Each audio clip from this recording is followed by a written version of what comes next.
مێژوو جوگرافیای گوندی فەقیان لە قەزای ڕاندز گوندی فەقیان دەکەوێتە نێوان سروشتێکی دڵفێن و پڕ لە دار و درەخت بە دووری 120 کیلۆمەتر لە باکووری ڕۆژهەڵاتی شاری هەولێرەوە دوورە. ئەڤینگەی فەقیان دەکەوێتە نێوڕەز و باخچەکانی گوندی فەقیان لە دۆڵی ئاکۆیان سەر بە شاری ڕواندزە لە پارێزگای هەولێر. شوێنەکە بە داری گوێز، دارچنار و چەندین جۆری میوەدا پۆشراوە، سەرچاوەی ئاوی بەپیت و گونجاوی تێدایە. ماوەی 3 ساڵە گەشتیاران سەردانی دەکەن، بەڵام پێویستی بە ناساندن و خزمەتگوزاری زیاتر هەیە. گۆکاری ناونانی گوندەکە بێگەڕانەوەی پیاوە بە تەمەنەکان لە سەردەمی دەسەڵاتی میرانی سۆراندا فەقێیەکانی ئەو مەدرسە ئاینیە بۆ گەشت و خوێندن چوونەتە ئەوێ، چونکە لە وەرزی هاویندا شوێنێکی فێنک و خۆش بووە.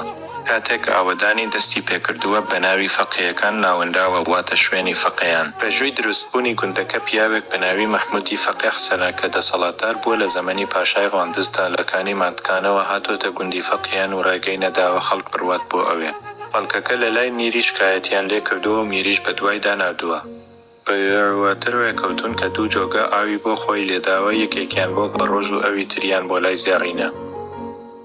مڵکە بەرئاوەکەی بۆ خۆی داناوە و مڵکە دێمەکەشی بۆ خەڵکی بەجێهێشتووە، واتە دروستبوونی مێژووی گوندەکە بۆ ساڵەکانی پێش 1800 زاینی دەگەڕێتەوە. پەشکەوتەکانی ناوچەکە شکەوتەکانی بەرەی جەنگ کە لە کاتی بۆردومان سوودیان لێبینراوە، مەستوور کێل ئەشکەوتەکانی ناوگوند، ئەشکەوتی فاتەکۆس، بەردی کوونەڕێوی وارباساک، کوونەهەرس، کوونەخەڕک، سۆر، گەلی گەرەچال.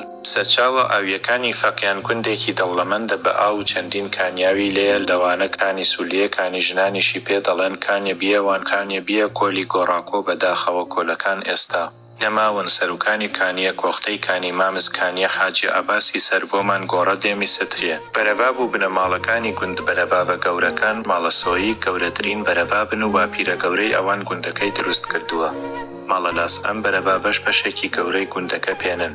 بنەماڵە بچووکەکان ماڵی ڕەشیدان لەگەڵ ماڵی بەکر ئاغای ئاکۆیان یەتن، ماڵی مەلا شێخی، ماڵی گورگوری، ماڵی گورگوری، ماڵی بەگزادان، ماڵی مەلاوسووی کە بنداسنیشیان پێ دەڵێن، ماڵی ڕێویان، ماڵی قێشکی، ماڵی مستۆ گاوانی. پەروەردە و خزمەتگوزاریەکان یەکەم قوتابخانە لە ساڵی 1970 کراوەتەوە.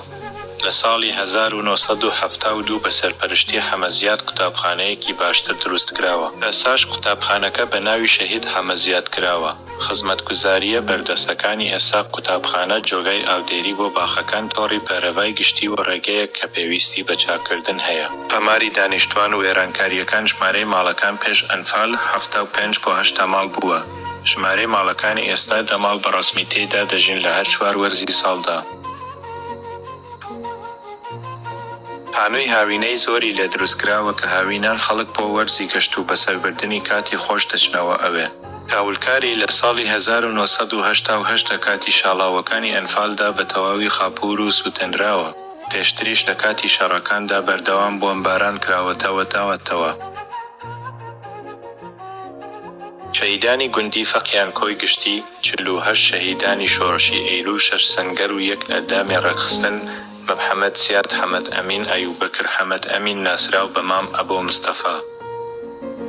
حەمەد ئەمین ناسراو بە مامۆ ئەم 3 شەهیدە برای یەکتر بوون. حاجی مستەفا بەگ، محەممەد عەبدوڵڵا بەب ئەم 2 شەهیدەش برای یەکتر بوون. قادر ڕەسوول، حسێنی سەید قادر ناسراو بە حسێنی. بۆچێ ئەندامی ڕێکخستن بوو گیرا و ئیعدام کرا. شەهیدانی شۆڕشینیە و شۆڕشەکانی دوای ئەیلول 36 شەهیدی سەنگەر، 23 شەهیدی یەکێتی و 13 شەهید لەلایەنەک. شەهیدی هاوڵاتی، شەهیدی مەدەنی، هێزەکانی پێشمەرگە و ناوخۆ. ژمارەی پێشمەرگە بە نزیکەیی زیاتر لە 120 پێشمەرگە دەبێت.